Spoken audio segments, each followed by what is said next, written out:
Okay, we are live. So, welcome everybody to the node.js Diagnostic Working Group meeting. Before start, does anybody have any announcement? No? Okay. By the way, just send in the chat the minutes, so please add your name there. Going to directly to our list, we have the issue 583, discuss possible agenda items for the club summit. I think that we can remove it from the agenda because we have already defined it, what we are going to discuss. So yeah, I think Stephen submitted the proposal, so all good. Hope to see everybody there. And I will remove the agenda, okay? And also close the issue because it's done.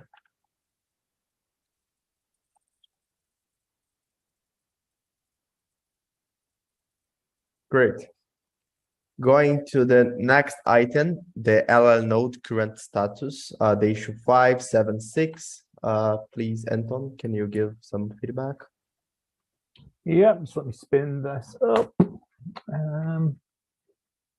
Yeah, so released for version 16, version 8 from Ken. So happy enough with that. We lost, I think the key aspect of that release is we lost the rudimentary support that we had for promises. Don't know what's involved in reinstating that at the moment. So just calling that out, but everything else, sort of minor drops in a couple of tests, but nothing huge. I think the promises was really the big one. Need to write that up, and then we also, I think, judging by some of the work that Tony's done on ARM on Mac, I think we've lost support for some architectures as well. I think we've lost support for ARM. We've probably lost support for S390 and Power as well. So I don't know, Michael, what the view is on that, because they're IBM architectures, but just a heads up. But the action is to write that up and then do a blog post on it, basically. That's still outstanding. So just you mentioned that we lost support for particular architectures. Yeah. Why was that? Don't know. Needs some investigation, but my hunch is that we will have. Okay, so you're not sure, but you think that that's. Yeah. So that supporting features matrix is to go through and document exactly what we have lost and why. Okay. And like I said, the big one that I'm calling out is promises, but there's probably other things in there, but I'm just flagging it that there's that might be a thing. Yeah. Okay. Yep. Good to know. Yeah. And yes, part of that then there's the announcement to re-establishing the tool tier list. I think we should have that support features, what we have today, lined up, and then we can do an announcement in terms of what we have. But the hard yards in terms of getting a build that passes tests on for 16 and 18 is out there. Okay, so I was planning to automate the deployment, but I'm not sure how that will play into the signing and verification process. So I noticed that the previous releases were all signed. I don't know how release please will work with that. So rather than hold back the release, I did it manually. They're signed, but I've done them manually. But there's still a ticket open for that, and we can pick it up again. Yeah.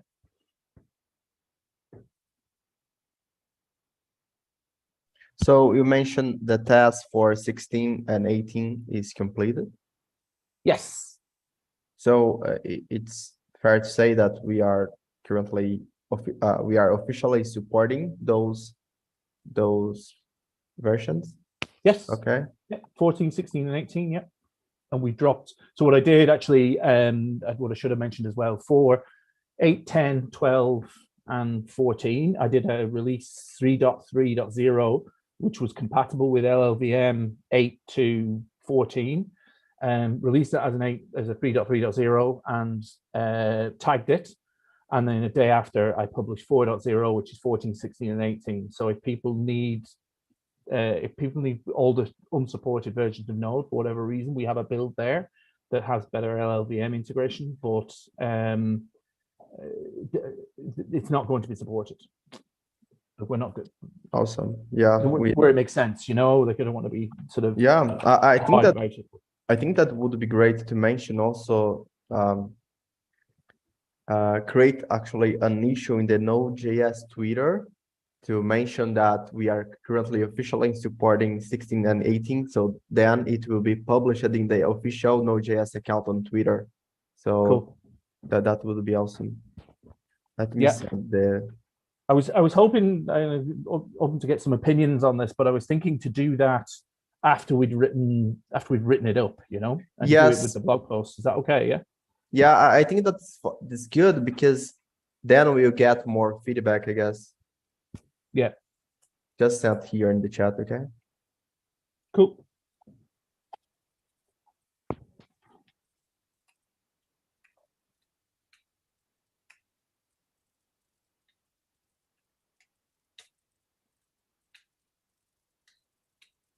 Okay. Amazing. That's awesome. Good job. So we have from LL Node World. Yeah, we have an issue open, the issue 571, that is alternatives to LL Node. So I believe that once actually LL Node is officially supported, actually we have another action that is in your diagnostic tooling support tiers or something like that. We need to bring back LL Node, I guess. But so the alternatives to LL Node was basically using there is a debug tool that comes that the V8 team have released that we could possibly look to leverage instead of having the problems with all the symbols changing all the time. There's a lot of work to do there, and I was hoping to capture it as part of the collaboration summit. There's no plan immediately in place to look at developing that. But it's not, I think initially it was the conversation there was, are we going to do that rather than get 16 and 18 support up in the current code base? And we made the choice, and basically made the choice and said, yeah, do you know, it's probably not that much of a lift to get what we have to 16 and 18 and then do and integrate the diagnostic report as part of sorry, not diagnostic report, the debug helper. Sorry, wrong tool. So debug helper to integrate our LL node into debug helper, which is the V8 library or component. Okay. So it's fair to rename the issue to including debug helper to LL node instead of alternatives. Yes, definitely. That would help. Okay. And then I wouldn't have to spend 5 minutes explaining what the hell's going on.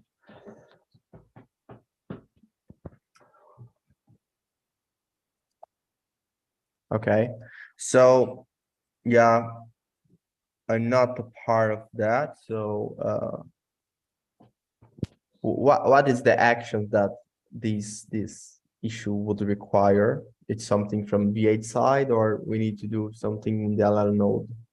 So we need to understand the gap analysis between what currently debug helper gives us, the capabilities in LL node, and what we need to do. Okay, so the guts of it in terms of the object, my understanding is, and I haven't looked at this closely, but my understanding is that there's a reasonable amount of the object identification in, but there's all the sort of find objects, blah, blah, et cetera, all the utilities that we have in LL node isn't included in that or needs to be wrapped or augmented in there, so we can have the same capabilities. Not a clue what's involved in that at all. And given the, like say, given the fact that we didn't know, and we did know what work was on the other side. We decided to just keep the architecture as it is, and the implementation as it is. But this is basically open for anybody who wants to have a go. I think what we're saying is Okay.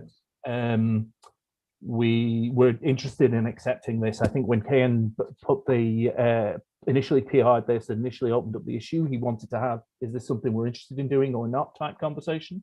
And I think where we landed is that, yeah, it probably is something that we want to land on. So I think that's definitely one decision point that's been made around this, but in terms of actual work, nothing. Okay. So I will remove the label Diag agenda because we have already discussed it. We have also you understand we have understand that this is a good feature indeed. So yeah. I will include the label enhancement there, and that's it. So let me comment there. Help wanted. Yes, Definitely. help wanted. That is a good one. We are here instead, and I'm providing support to this feature. Yes, anybody wants to click on that? One.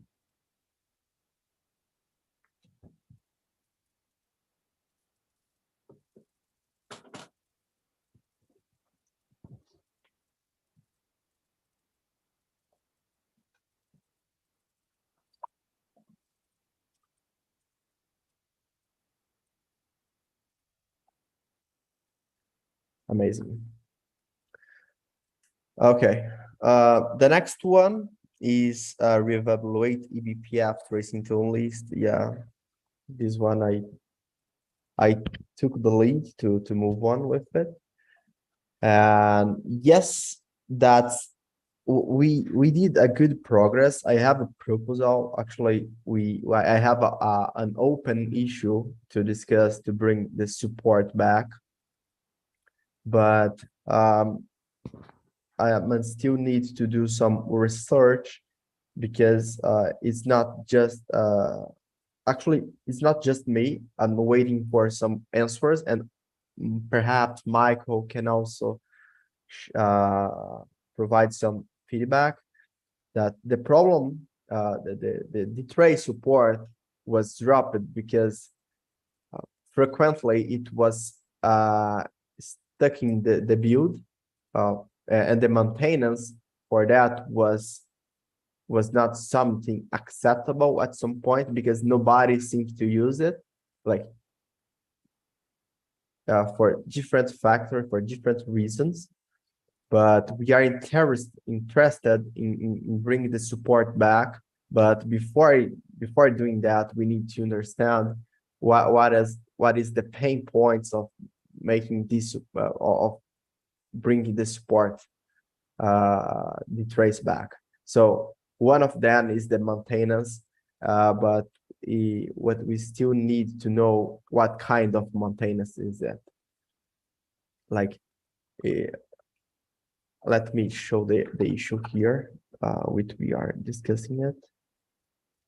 Bring this trace support back. Just send the chat. So basically, Ben told that it was removed because nobody seems to use it, but it is not a fair indicator because perhaps nobody is using it because we provide no content about it. We didn't spread any kind of resource about it, and they just don't use because they don't know that this exists. And this is still a good improvement, but I just need, we are in the point that we need to collect all the content that we have to measure the work that we need to do before bringing the support back in a stable way. So the first thing will be list the pain points of the support. How can we do to make it cute again. And the second one is create content around that, right? So I think Michael just dropped, so I will not repeat, but that's it. So we are just waiting for an answering that in that issue. So are you planning to put that together in terms of? Yeah, actually, I'm planning to show to discuss this issue in the Collab Summit, and showing the proposal I have sent to you. So basically, that's my objective in the Collab Summit. I think the $1 million question there, the important point is, I think Ben says it, but it's like, be careful what you're volunteering for. Yeah, it is Ben. Be careful what you're volunteering for. Go over the V8 Node V8 repo to see what a massive pain every upgrade is. Like, that is 100% that's what you need to document, because that's where the challenge is, I think, for keeping this in core. Yeah, and I think like there's a couple of things there. You mentioned the node.js provider. We've spoken about that, but there's no Linux support in that node.js provider. It could be added, but it isn't there right now, which is something I forgot to mention to you actually when we're on that call. But yeah, there's yeah, that's, I think once you have that, I was surprised, actually, not surprised, it's a bit, I'm delighted with how everybody seems to think that if we can get the support and agree that it's something we can pull back in, everybody wants it back in. It's not like, no, we don't want it. It's just right now, we just don't see how it's supportable.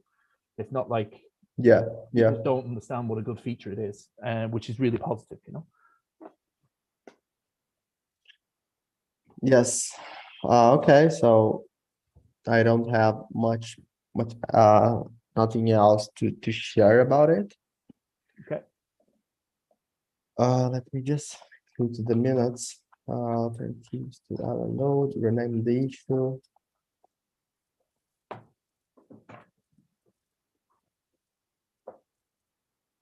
Accepted.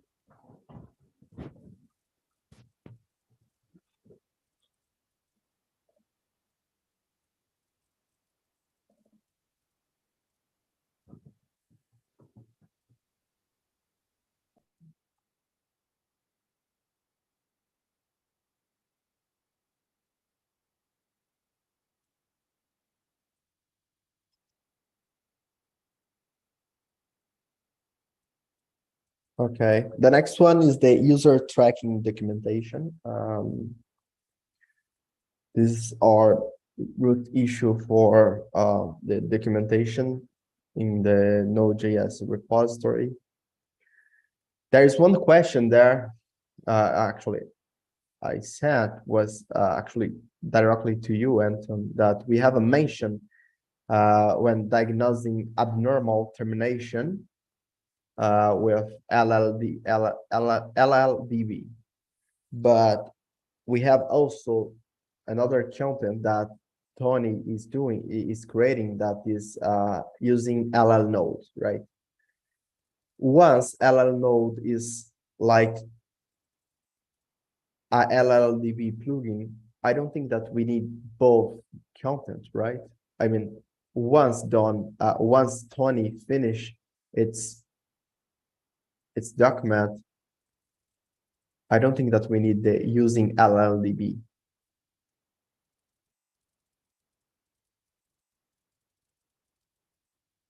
You are mute. Good, am I? Yeah. Okay. Great. Yeah. So they are the same thing.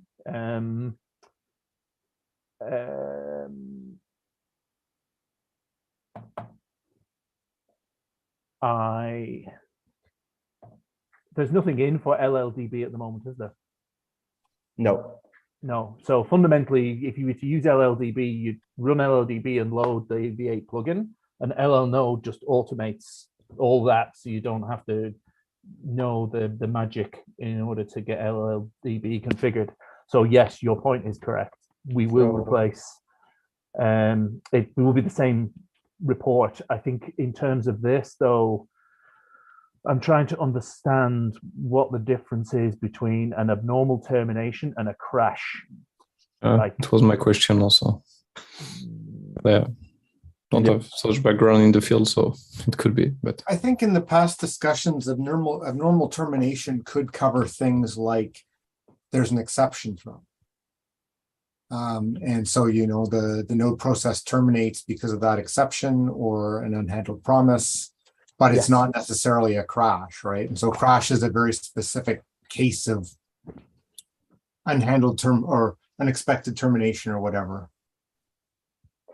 Yeah. These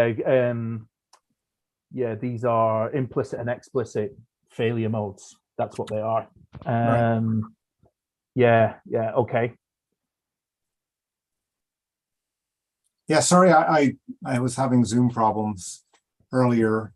I don't know where you landed in the tracing side, but I think you were asking about the context, and the context definitely was that the maintainers were having enough trouble maintaining, and there was no advocates or people who could show like, hey, this is used by somebody else.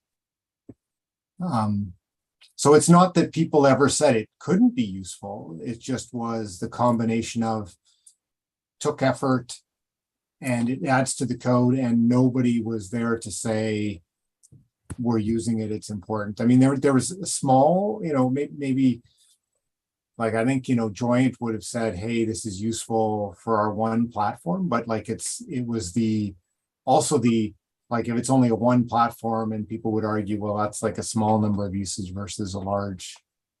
So anyway, just wanted to add that context as in the past discussions. A really, really good point, Michael. We know that the folks over at Triton, which is, I'm going to go with the project name now, so over the Triton data center folks, because they seem to be selling it every other day, but we need to hook up with those folks because they've said that they're going to give some SmartOS. There's going to be folks from SmartOS Elite/Illumos that are going to get involved again. We should flag them into that conversation and ask them, is this something that they would consider, that they would want to help maintain, should I say? Right. Yeah, exactly. Like if we get more maintainers, I think the other thing that may have changed too is eBPF, as I understand, is now supported on Windows. So if you have Linux support and Windows support, maybe that changes the equation a little bit too. So yeah, I don't know. Is there anyone from Microsoft that might be interested in that? Don't know. I had trouble getting people from Microsoft involved in just maintaining the platform at all, so I wouldn't be hopeful. But okay, but whereas I've seen the posts from I'm part of the Illumos group. I've seen the conversation that those lads have had coming back in. They want to be actively engaged. So, but yeah, hopefully they can help here.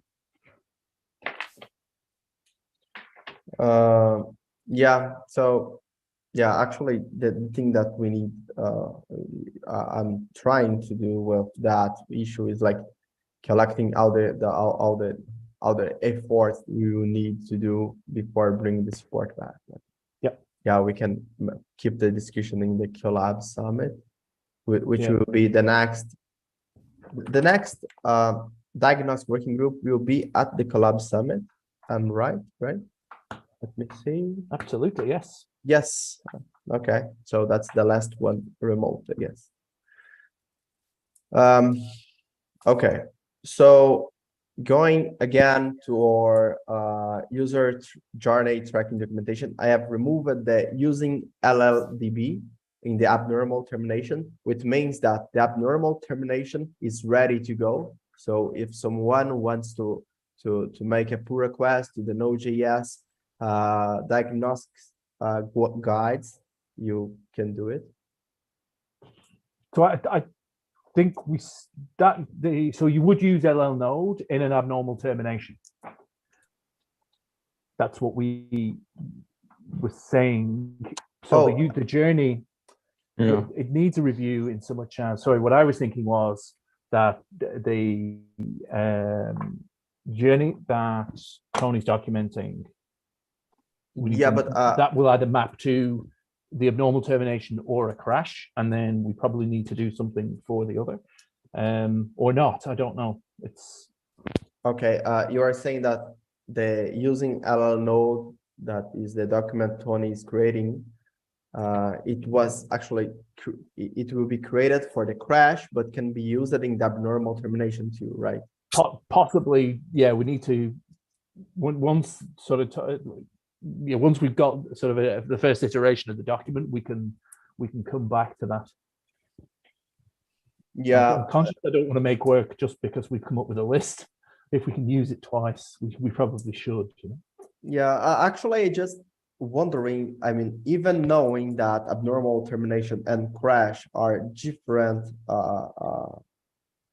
behaviors, I don't think that we are going to have document specifics for each one of those behaviors. I mean, We should find appropriate terms. That yeah, I believe that like using node report can works either for crash or abnormal termination, and the same goes for like using exit stack traces or something like that.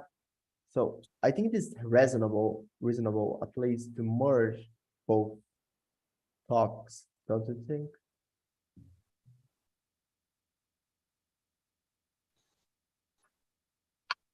Yeah. Personally, yeah, like these are all under, to me, these are all types of fatal errors or different technologies you can use to diagnose fatal errors.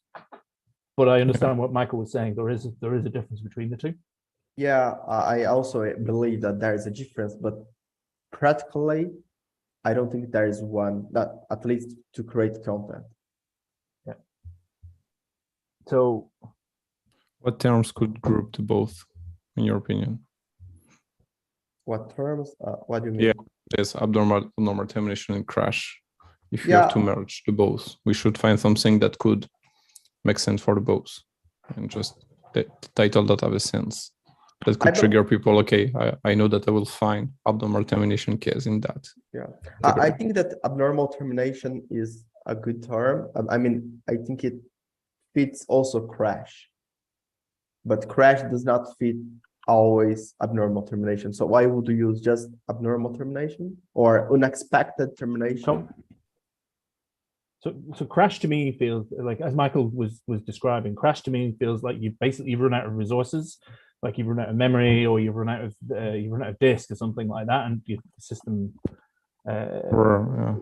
it's crashed. Whereas abnormal termination is an error has happened. You've got a in the code, a method that it doesn't exist or a function that doesn't exist, that type of thing. Yeah, but it's very gray. It's very gray. I think part of the reason may have been for having them separate is that you're potentially going to use quite different tools for the two cases, right? Like a crash is a native problem, right? And you're now talking C level, C++ level versus abnormal termination is, I ran out of memory, but the garbage collector recognized that, or, there was an exception. And so that kind of investigation is quite different than a crash. And the tools you'd likely use would be quite different too. So I think that's kind of like I think that's part of the reason why it might have been a bit different that way too. Yeah. Yeah, I can only see one approach that wouldn't, I mean, when you have abnormal termination that is not directly a crash, the only way, at least in my point of view, to check that is by just including some process hooks, like uncount exceptions or something like that, and intercept that with the debugger. That's all. I might be wrong, but I don't see. Yeah. Let me revert one here. Well, I think the question is, are we going to are we going to define those terms that are the headings in the list any further? Because it seems like we're struggling with it a little bit, but really, is that in the actual documentation? That's the question. Sorry? So all this context that we're discussing here is discussed actually as in the introduction for the session, for the documentation for abnormal termination. There's a whole description around what it is and introducing what they are, etc., etc. So I think we're good.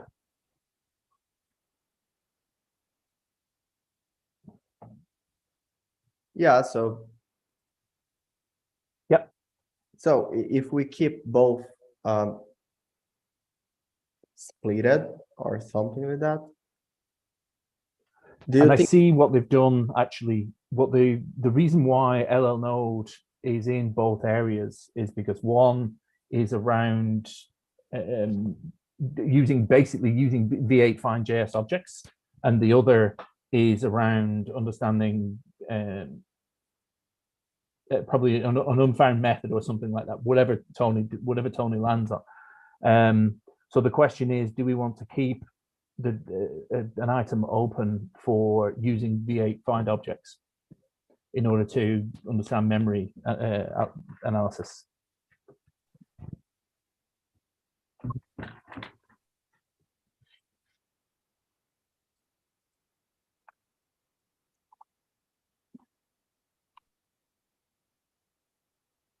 Let me see here the document which said. So do you want me to share my screen? So share my screen so I can show you what I'm doing here. Okay, is the find JSON objects? Yeah, I'm here. Yeah. So that makes sense. Do you know specific use case documentation? Yeah. Yeah, I was just reasoning that the name of the document is using LLDB, but is in fact LL Node. Yes. So, and it's actually in the actual document, it's called LL Node. Yeah. It's just in the list, it was LLDB. So we are going to produce two documents, right? Both LL Node, but with different approaches.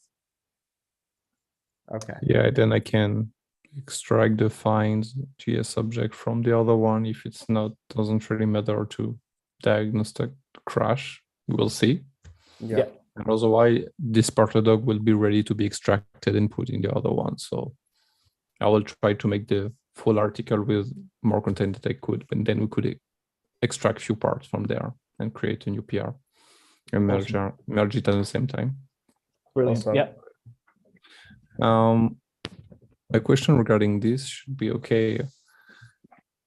One of the goals for me here is to bring people that doesn't frequently use that kind of tool. And we have a discussion with abnormal termination crashes. I just want to ask here if you think that it could be interesting to have that kind of documentation, not a full dedicated documentation, I mean, few notes that could explain in which case, what do we expect as to be an abnormal termination and crash, to be sure that even from Node.js perspective, we could give examples and teach people to understand the difference. Or do you think that it's totally excluded from our scope and we should just focus on use case tools, and we just starting from that point where we expect people knowing that kind of stuff? That is, for example, not my case, so that's why I ask.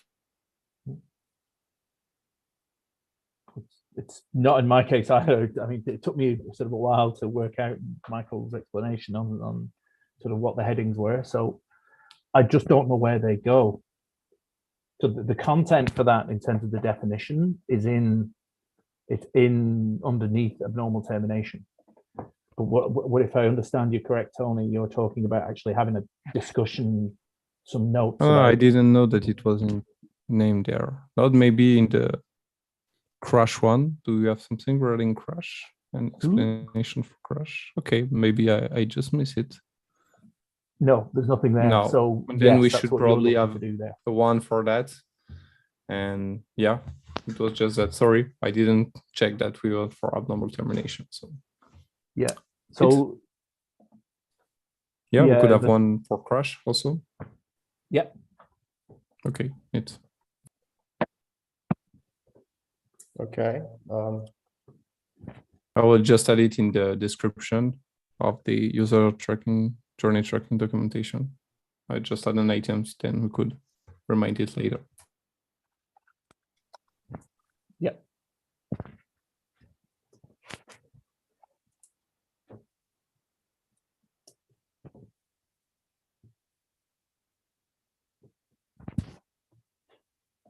Okay. So yeah, we are going to discuss all the documentation in the club summit too. So hold on. Let's go to our last item. That is the report version semantics are not defined at H2349, but I believe that the one who holds all the context of this issue is Girish.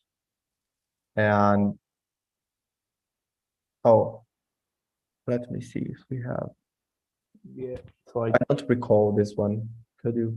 So I had from not the last diagnostic meeting, but the diagnostic meeting prior to that, a month ago, I said I'd have a review because it felt like there was only Guresh who had a handle on it. So I said I'd have a read of it and get a point of view, and we can share from that point onwards. Yeah.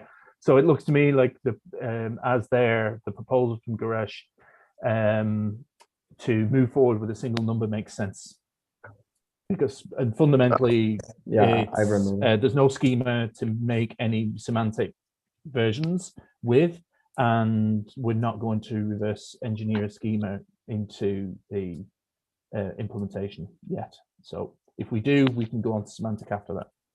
It's basically it. The action we already took from the diagnostics side. We just need to someone just need to create a pull request or actually make a document saying that we are not the report will not follow those Simver semantics, right?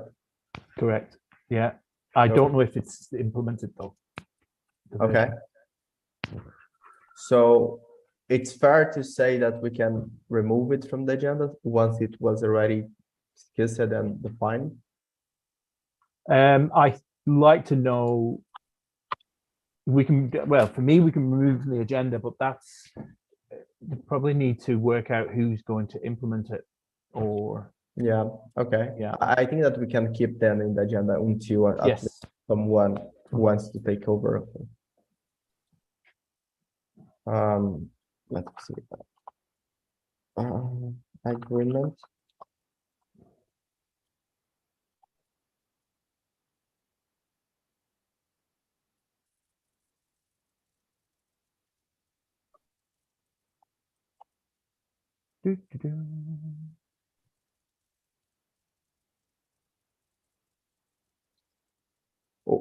We have a name, like we have agreed in the version management by just simple numbers, or there's a terminology for that.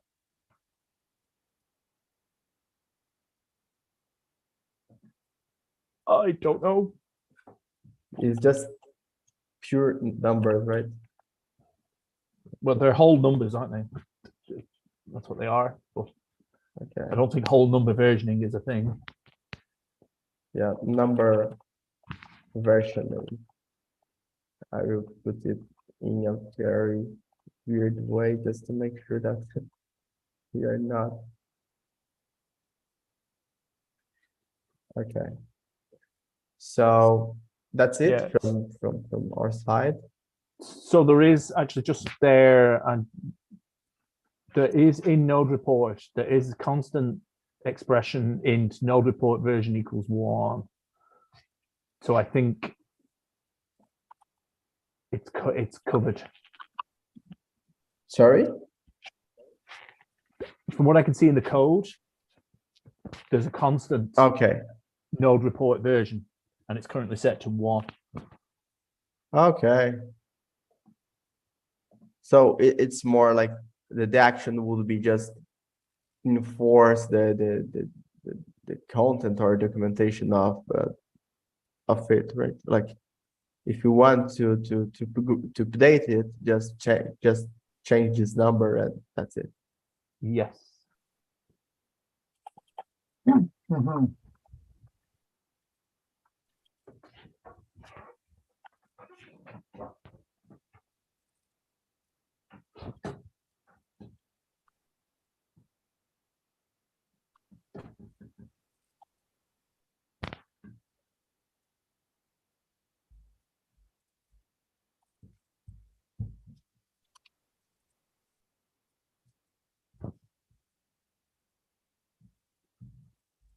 Okay. Oh, good.